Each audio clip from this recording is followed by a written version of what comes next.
Would you like me to say a few words of Greenland? I was going to leave it out of the speech, but I think I would have been reviewed very negatively. I have tremendous respect for both the people of Greenland and the people of Denmark, tremendous respect. But every NATO ally has an obligation to be able to defend their own territory. And the fact is, no nation or group of nations is in any position to be able to secure Greenland other than the United States. We're a great power, much greater than people even understand. I think they found that out 2 weeks ago in Venezuela. We saw this in World War II, when Denmark fell to Germany after just 6 hours of fighting and was totally unable to defend either itself or Greenland. So the United States was then compelled, we did it, we felt an obligation to do it, to send our own forces to hold the Greenland territory, and hold it we did at great cost and expense. They didn't have a chance of getting on it, and they tried. Denmark knows that. We literally set up bases on Greenland for Denmark. We fought for Denmark. We weren't fighting for anyone else. We were fighting to save it for Denmark. Big, beautiful piece of ice. It's hard to call it land. It's a big piece of ice. But we saved Greenland and successfully prevented our enemies from gaining a foothold in our hemisphere. So we did it for ourselves also. And then after the war, which we won it big. Without us, right now you'd all be speaking German and a little Japanese, perhaps. After the war, we gave Greenland back to Denmark. How stupid were we to do that? But we did it. But we gave it back. But how ungrateful are they now? So now our country and the world face much greater risks than it did ever before because of missiles, because of nuclear, because of weapons of warfare that I can't even talk about. 2 weeks ago, they saw weapons that nobody ever heard of. They weren't able to fire one shot at us. They said, what happened? Everything was discombobulated. They said, we've got them in our sights. Press the trigger, and nothing happened. No anti-aircraft missiles went up. There was one that went up about 30 feet and crashed down right next to the people that sent it. They said, what the hell is going on? Those defensive systems were made by Russia and by China. So they're going to go back to the drawing boards, I guess. Greenland is a vast, almost entirely uninhabited and undeveloped territory that's sitting undefended in a key strategic location between the United States, Russia, and China. That's exactly where it is, right smack in the middle. Wasn't important nearly when we gave it back. You know, when we gave it back, it wasn't the same as it is now. It's not important for any other reason, you know, everyone talks about the minerals. There's so many places. There's no rare earth, no such thing as rare earth. There's rare processing, but there's so much rare earth. And to get to this rare earth, you got to go through hundreds of feet of ice. That's not the reason we need it. We need it for strategic national security and international security. This enormous unsecured island is actually part of North America, on the northern frontier of the Western Hemisphere. That's our territory. It is therefore a core national security interest of the United States of America. And in fact, it's been our policy for hundreds of years to prevent outside threats from entering our hemisphere, and we've done it very successfully. We've never been stronger than we are now. That's why American presidents have sought to purchase Greenland for nearly 2 centuries. You know, for 2 centuries, they've been trying to do it.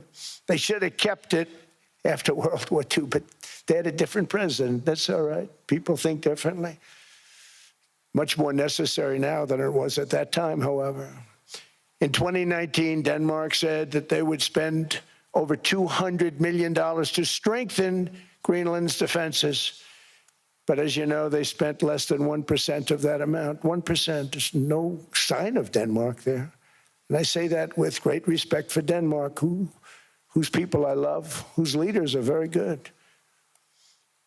It's the United States alone that can protect this giant mass of land, this giant piece of ice, develop it and improve it and make it so that it's good for Europe and safe for Europe and good for us.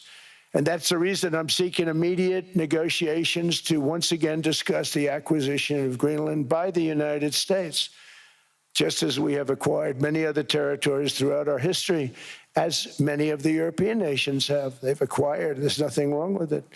Many of them, some went in reverse, actually, if you look. Some had great, vast wealth, great, vast lands all over the world. They went in reverse. They're stuck back where they started.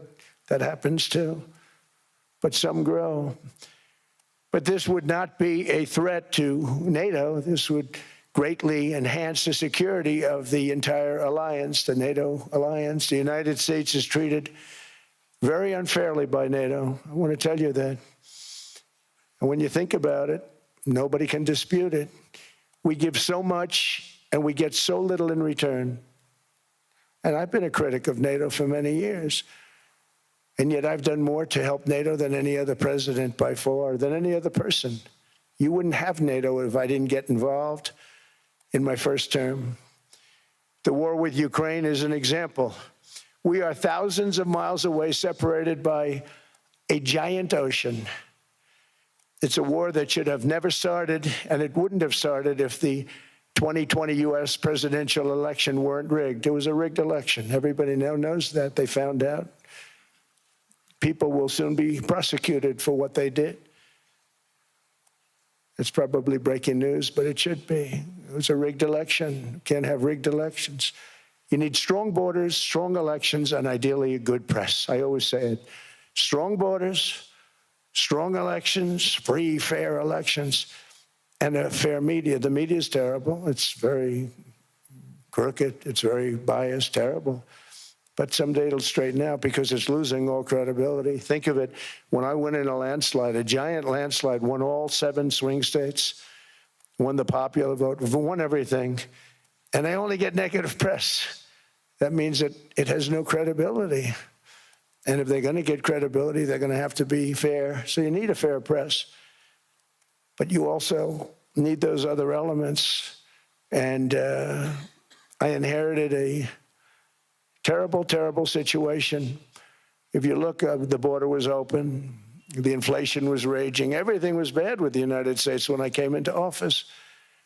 But I also inherited a mess with Ukraine and Russia, something that would have never happened. And I know Putin very well. He and I would discuss Ukraine. It was the apple of his eye, but he wasn't going to do anything. I said, Vladimir, you're not doing it. He would never have done it. It was terrible what happened. I could see it happening, too. After I left, I could see it happening. Biden had given Ukraine and NATO $350 billion, a staggering sum, $350 billion. I came in, and just like the southern border, just like inflation, just like our economy, I said, wow, this place is in trouble, meaning our country. All of these things were out of control. But the border was out of control. We fixed it with the strongest border anywhere in the world. And I've now been working on this war for 1 year, during which time I settled 8 other wars. India, Pakistan. I settled other wars that were Vladimir Putin called me, Armenia, Azerbaijan. He said, I can't believe you settled that one. They were going on for 35 years. I settled it in 1 day. And President Putin called me. He said, you know, I can't believe I've worked on that war for 10 years trying to settle it. I couldn't do it. I said, do me a favor, focus on settling your war. Don't worry about that one. What does the United States get out of all of this work, all of this money, other than death, destruction, and massive amounts of cash going to people who don't appreciate what we do? They don't appreciate what we do. I'm talking about NATO, I'm talking about Europe. They have to work on Ukraine. We don't. The United States is very far away. We have a big, beautiful ocean separating us. We have nothing to do with it.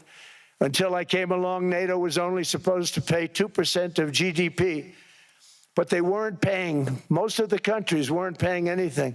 The United States was paying for virtually 100% of NATO. And I got that stopped. I said, that's not fair. But then more importantly, I got NATO to pay 5%, and now they were paying, and now they are paying. So something nobody said was possible. They said, we will never go up higher than 2%. But they went to 5%, and now they're paying the 5. They didn't pay the 2, and now they're paying the 5. And they're stronger for it, and they have an excellent, by the way, Secretary General, who's possibly in the room. Mark, are you here? Yes, he's here. Hello, Mark.